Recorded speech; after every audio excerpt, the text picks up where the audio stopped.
4 missing persons found alive on video. On May 8, 2021, a woman named Malie Perales was driving down the Packer Drive Northeast Road alongside the Rogue River in Belmont, Michigan. She and her 2 roommates were on their way back after a night out, and they were all in a cheerful mood. However, their smiles quickly vanished as they stumbled onto a horrifying scene. At around 2:30 a.m., while driving near the Rogue Hollow Court, one of the passengers spotted a strange figure lurking by the side of the road. Okay. This encounter was extremely terrifying, but it also sparked the group's curiosity. And after some deliberation, they decided to turn around, and this is what they then came across. Mate, that's scary already. What the Stop. Nah, what is that, bro? Nah, chat, are you stopping or nah? What the What is that? Stop. I'm not. No. Hell no. What the Oh. They were soaked.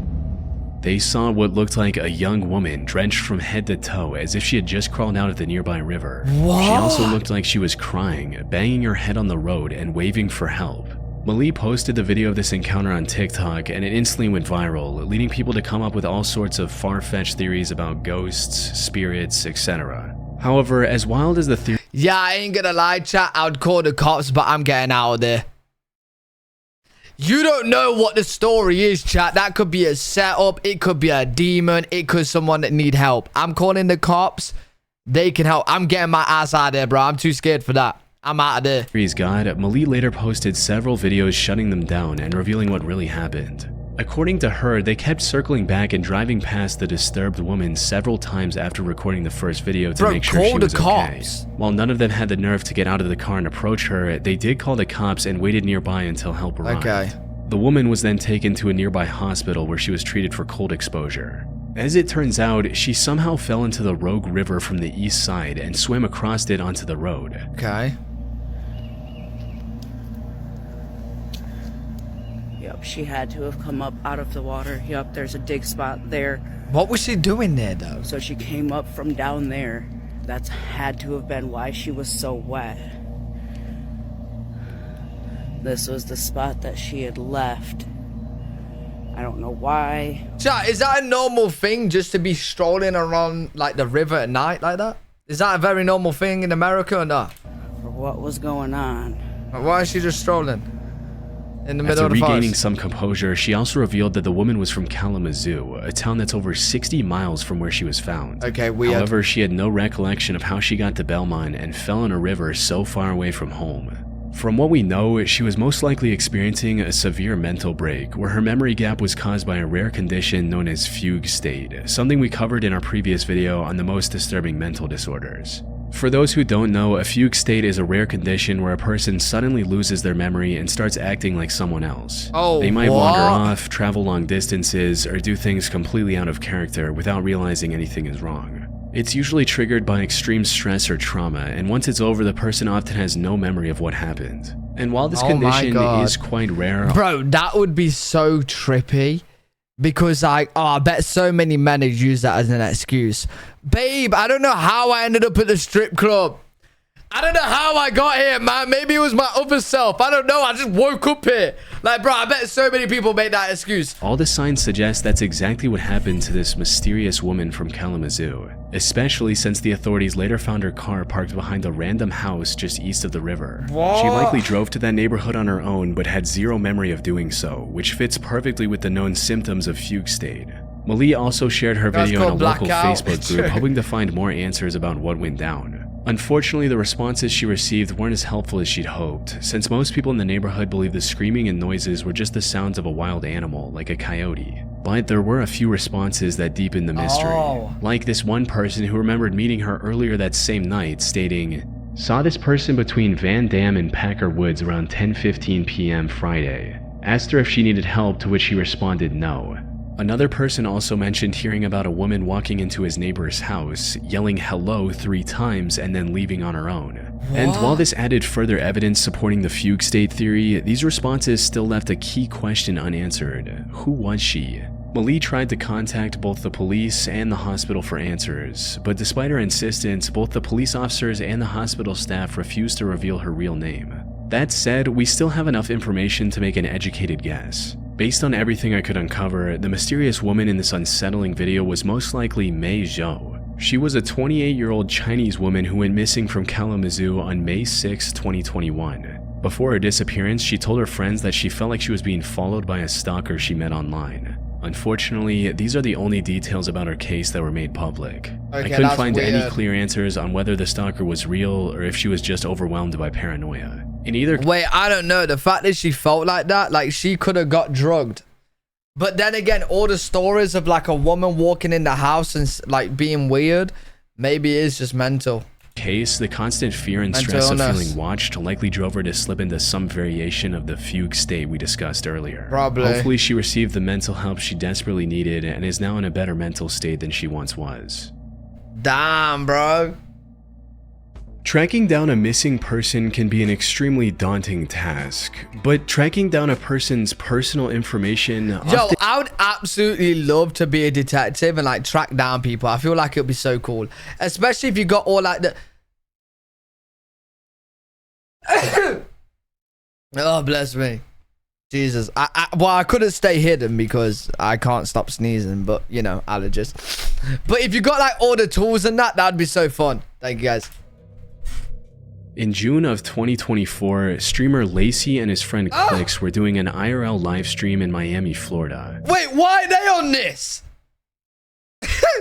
What is Lacey and Clicks doing in one of these videos? The two were simply going around town and having fun. What they didn't realize was that this stream would end up saving someone's life. Yeah, chat, these two are really big streamers on Twitch. It happened a few hours into the stream when they sat down at the Starlight Hotel Cafe for lunch. As they waited to order, a guy walked up to their table wearing nothing but neon green shorts. Lacey and Clicks initially assumed he was just another fan eager to talk to his favorite streamers, a pretty typical scenario for popular IRL streamers. But something about this young man didn't sit right. He was trying to keep a conversation going, but his words were slurred and nothing he said really made sense. Hey, are you sparring, bro? Are you sparring? Yo, you good, bro? Good what? The streamers figured he was either drunk or on some kind of drugs. For content, they started poking fun at him a bit before shifting their focus back to their stream. But the guy continued to linger around, acting very odd and saying unintelligible sentences for the next half hour or so before finally leaving them for good. The streamers simply labeled it as an odd interaction from someone under the influence of something or another and continued on with their stream. Lacey later uploaded an edited down version of this stream on his YouTube channel. And that's when he got an email that made him realize the significance of what they had just caught on camera. 2 days after this video went up, Lacey received an email from a man named Trent claiming to be the brother of the guy seen in green shorts. No way! My name is Trent Coleman and my missing little brother from Michigan was on Clicks and Lacey's... There's no way, bro! From a man named Trent claiming to be the brother. 2 days after this video went up, Lacey... He was wearing green shorts and they was making fun of him. He's not on drugs. He's schizophrenic and he's 17. Received an email from a man named Trent claiming to... But to be fair, they didn't know that. You know what I mean? Be the brother of the guy seen in green shorts. He could have just been on drugs. Like, Hello, my name is Trent Coleman, and my missing little brother from Michigan was on Clicks and Lacey's stream in Miami. He was wearing green shorts and they were making fun of him. He is not on drugs, he is schizophrenic, and he is 17 years old. If someone can contact me about this, I would be so thankful. He has been missing for 3 months, and his case was put on homicide in Michigan. What? In most cases... Wait, you don't need someone to contact you, bro. You know where he is. Get your ass there, mate. What are you on it? Why are you messaging the support team? They aren't going to know more than you now because they've left. They've left. Do you know what I mean? You need to get your ass to Miami and go looking. Emails like these are just trolls trying to mess with creators. However, after some research, Lacey discovered that Trent was actually telling the truth and posted this new development. You're not going to find him in Miami? Well, you can at least like tell the police there, no? On Twitter stating, 3 months ago, a 17-year-old kid went missing and was put on homicide. Yesterday on stream, he came up to me and Clicks, and now his family knows he is alive and in Miami. I wasn't sure if I should make this public, but I'm hoping somehow this helps him be found for his family. That's a good note. In reply to his tweet, Lacey also attached an article that provided additional details about the case. Apparently, the teenager's name was Troy Coleman, and he had been missing from his home in Michigan since May of Them posting it out to their fans and stuff like that might, you know, people will keep a lookout for him. So 2024. According to the article, Troy was last seen in Mount Morris Township around 9:30 a.m. on May 17th. In the 3 months since his disappearance, he had somehow traveled from Michigan all the way to Miami with no medication, no money, and no clear explanation of how he got there. How? This was extremely concerning considering Troy's lack of vital medication for his schizophrenia was known to cause serious hallucinations. His sudden reappearance only deepened the mystery. With no leads and no logical explanation, Michigan police were left so baffled that they even began investigating his case as a potential homicide.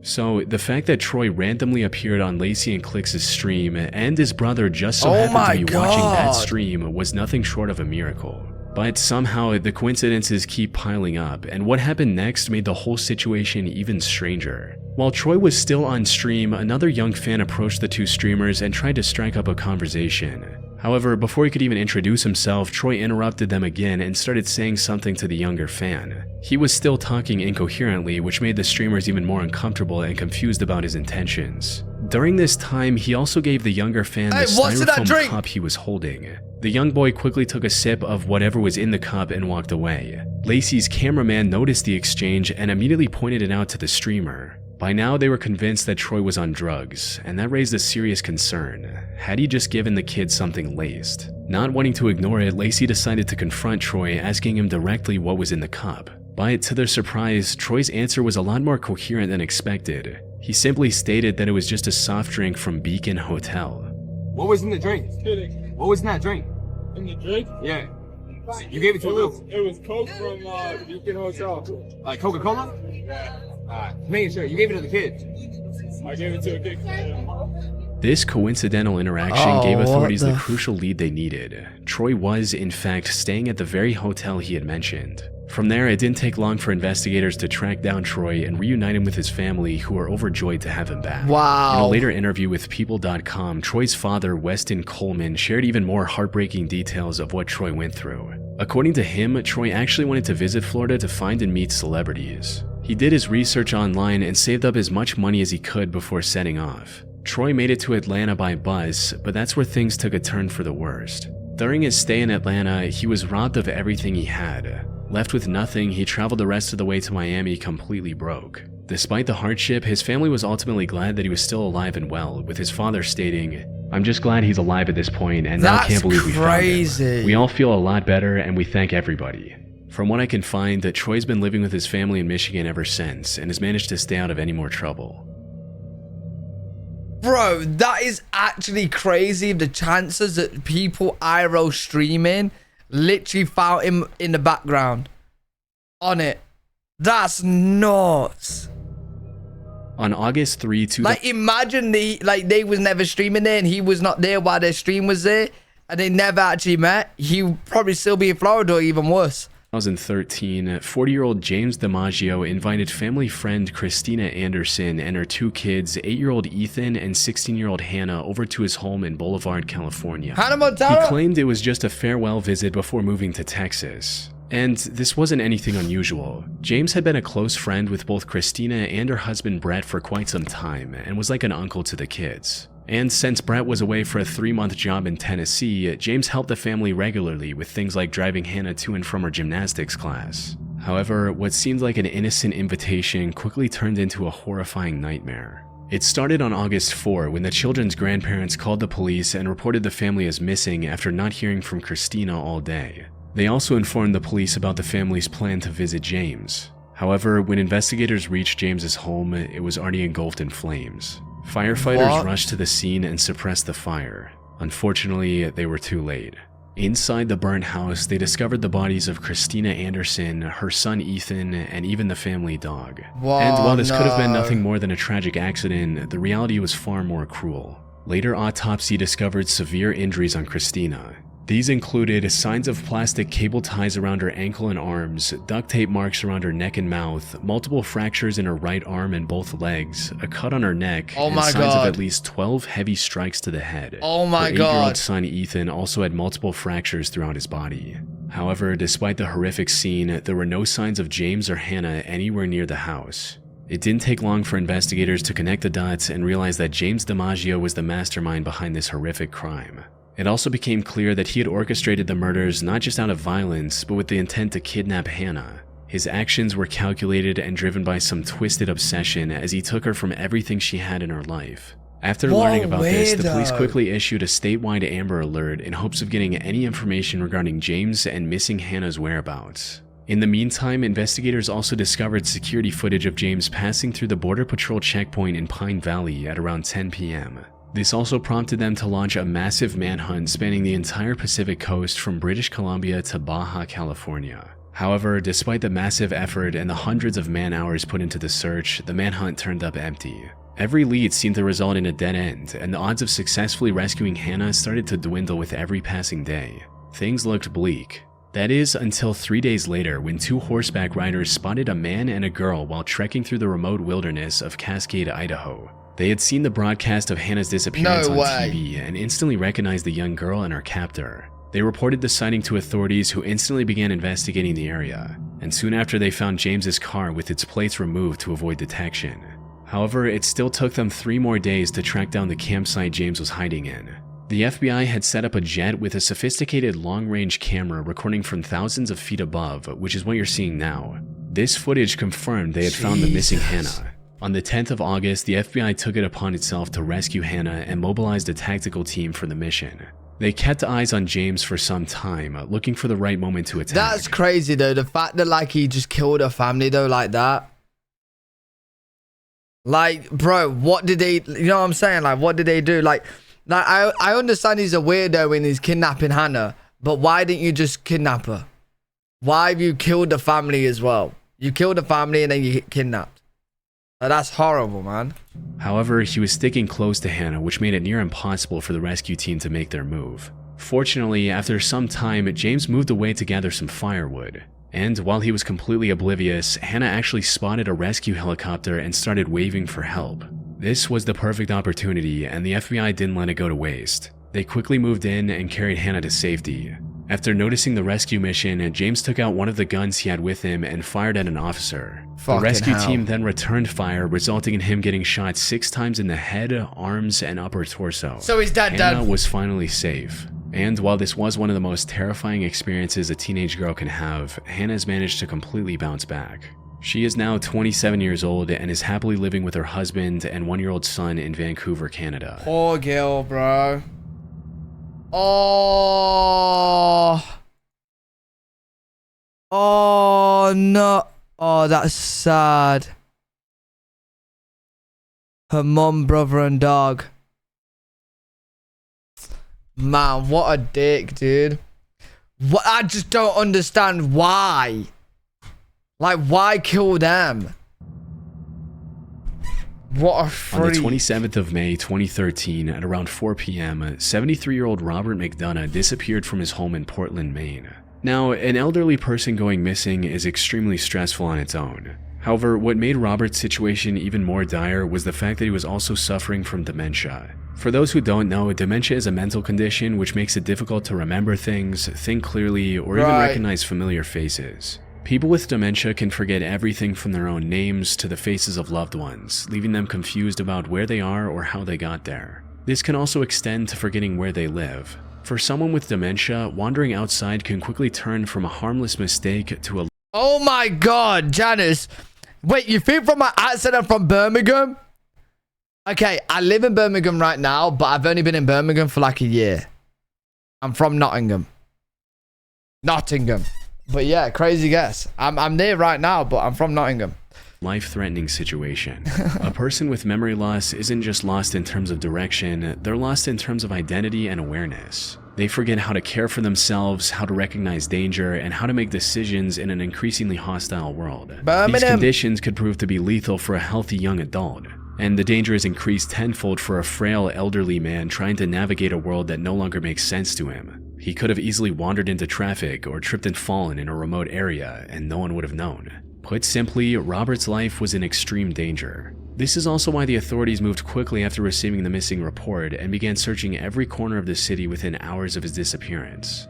Search and rescue teams spent more than 14 hours searching an area of Leamington after 73-year-old Robert McDonough, who has dementia, disappeared Monday afternoon. Oh, bless Around 6 him. a.m., search teams were briefed and started to intensify their effort. It was going into the second operational period, which means we're starting to ramp up, using a lot of GPS technology. Well, again, we'd have our pilots, we'd have ATVs, canines. However, they were having a hard time figuring out where Robert could have gone. When someone with dementia goes missing, searching for them is not like searching for someone who's just wandered off. In most cases, they don't even realize they're lost at all. They might walk aimlessly or even retrace the same steps without ever reaching familiar ground. Their confusion can send them in any direction, far from where they should be. Oh my God. Then, about 14 hours into the search, something happened that no one saw coming. On May 28 at 6:30 a.m., a reporter from Portland's local network was recording a section about the disappearance of Robert on the street, when, out of nowhere, an old man walked into the frame. Chad, thanks so much for the sub. There's no way. There's no way. Chad, thanks so much for the tier 1, buddy. An old man walked into the frame.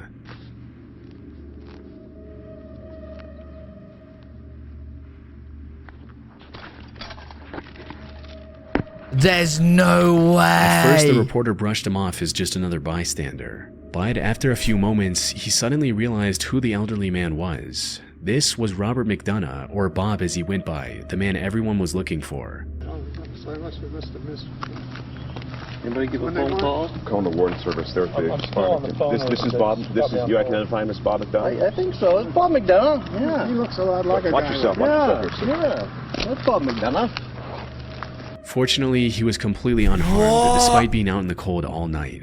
Upon realizing his identity, the news crew immediately contacted the authorities. And it wasn't long before Robert was reunited with his family. But here's the thing. Robert returning like this was nothing more than a stroke of good luck. While his story had a somewhat happy ending, it could have just as easily turned into an irreparable loss. Yo, the chances of that is actually crazy. He's just strolling down the street and the news reporter's right there.